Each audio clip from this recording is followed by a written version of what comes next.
Hi friends, how are you doing today? I hope you've been having a good week. So, over the past few years and months, when I talk to people about investing, I come across people at different stages. Some are ready to begin investing, others are already have investment accounts. Some don't know anything about it, so they don't have an opinion. But I found that the most people fall into the category of those that are like skeptical about it. They're skeptical about investing. They don't know enough about it. So they're often like, well, I don't know, they have different reasons as to why they don't want to start investing. And after a conversation with them, unraveling these belief systems that they have about investing, you realize that a lot of those stem out of just a lack of knowledge. So today I want to highlight the top five reasons people tell me why they don't want to invest and tell you why that should not stop you back from investing. So, number one, people will always say to me, well, I already saved money in the bank account, that's fine, I'll be fine. I just keep saving every month. And quite a lot of people do save money in their bank accounts. At the end of the month, when anything they have left over, they put it in their bank account and they are fine. They're like, yeah, my money is growing. They see it all the time. They feel it's safe, it's secure. They don't have to worry about anything. But what these people are not aware of is this, that inflation is eating their money. So if inflation is 2% every year, they are losing 2% in value of their portfolio or of their savings account every year. Now imagine you are living in the United States where inflation is over 7% this year. That's losing over 7% of your savings every year, and we don't know how long that is going to go on. Now imagine if you lived in a country like Turkey or Nigeria, where inflation was so high, or probably currently like Russia or some other country where inflation was just ridiculously high. How do you think your bank account is going to do then?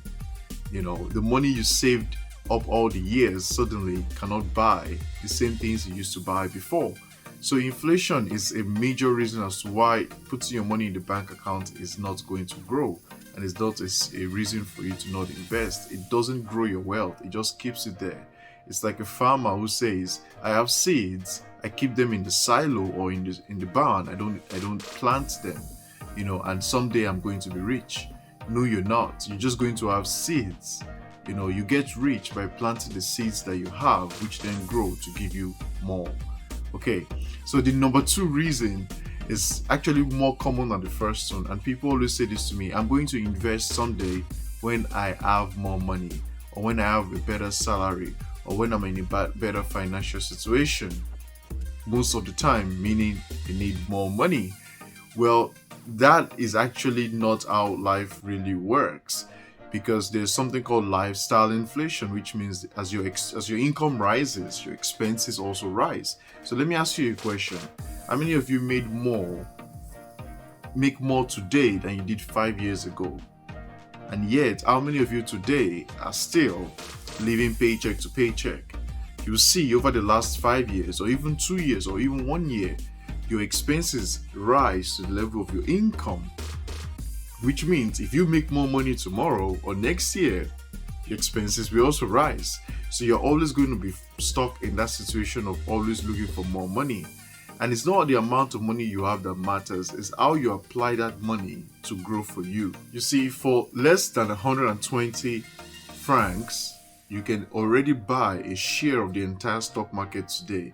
In fact, it's less than 110 as at the moment I'm speaking right now, right? So if you just add, let's say, 150 francs a month, you've already started investing in the stock market. If you had 250 francs, you can buy 2 shares, right? And you do that regularly. Before you know, you'll be able to even invest a lot more. So don't think that you have to have a higher amount of money before you start investing. It doesn't work that way. Some people have that and they're blessed, but you are also blessed to begin to start with what you have. Now, number 3 is this. Some people try to beat the market, or try to time the market, rather, not beat it but time it. They're like, you know what, right now, things are bad in the market is negative, so therefore I'll wait until it goes positive. That's like somebody saying, clothes are on sale or groceries are on sale. I'm not going to buy it now. I'll wait until they return to their regular price or they get more expensive, then I'll go buy it. You see, it doesn't really make much sense. You should buy when it's actually dropping. That's when you should buy, because then you get a good value, you pay less, and when it recovers, you make free money.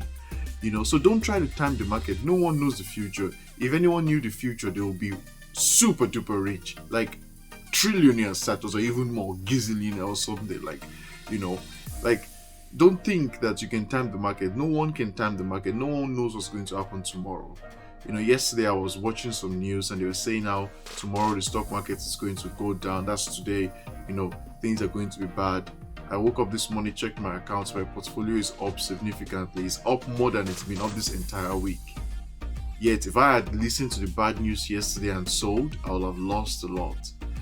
So don't listen to the news out there. Don't try to time the markets, whether there's war going on, whether there's a recession coming.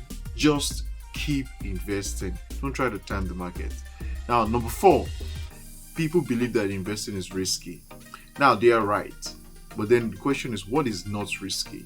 You see, everything in life is risky. Waking up each morning is risky. Getting on the bus is risky. Getting on the plane is risky. Eating is risky. Brushing your teeth is risky. Years ago, I used to watch this TV show. I don't recommend for you to watch it. It's more like a documentary, 1,000 Ways to Die. I stopped watching it because I started getting afraid of doing anything, because you realize that you can die from pretty much anything. There are people that have died from laughing. They laughed too much and they died. What an irony, right? So everything is risky. Putting your money in the bank is risky. Just saving your money is risky. Not saving your money is risky. Not investing is even more risky than investing. Because when you don't invest, you are certainly guaranteed to not build wealth. It's a guarantee you're not going to be wealthy, because you're not putting your money to work for you, right? So what happens when you're ready to retire? There's nothing waiting for you. You're dependent on the government. But putting your money into the stock market, yes, it's risky, but if you know what you're investing in, buying the entire stock market like we always talk about on this channel, then it doesn't matter. You're going to do fine, because that's what everybody is investing in. All the money in the world, your pension, everything is going right into the stock market. So why are you worried? Okay? If the world is going to come to an end, I think your portfolio is the last thing you're going to be worried about, right? Because if everyone's going to die, no one takes their portfolio with them, right? So don't over exaggerate what risk is. Everything is risky, but not everything that is risky has a reward. Okay, investing in the stock market can be risky, but you can reduce that risk drastically and increase your rewards significantly. Okay, now number 5 is, lots of people think investing is intimidating, and yes, I get it. You see, like for example, I have been living in Switzerland for a couple of years now.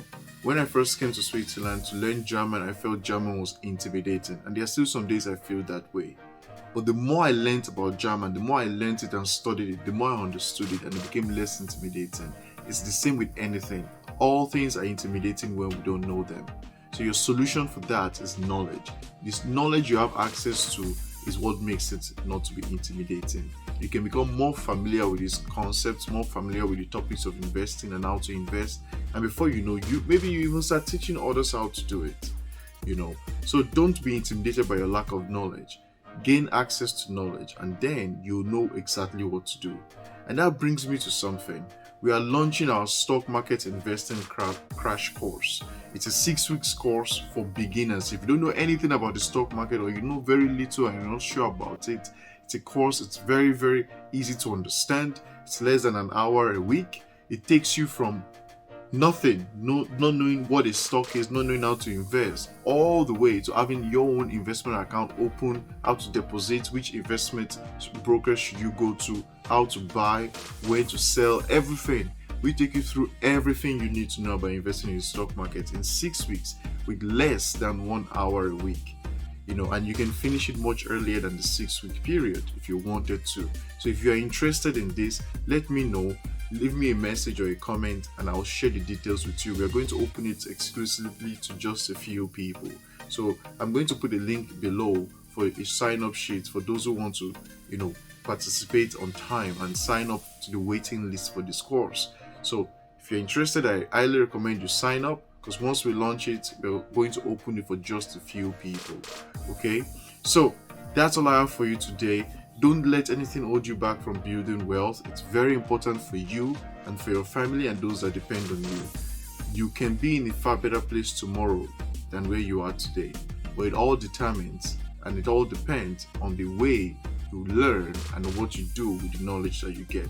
And that's why we're here, to teach you the things, to show you, to equip you so that you can get on your journey to building wealth for the long term, to getting rich, to getting stable, financially free, financially independent. Thank you very much and have an amazing week. Bye bye.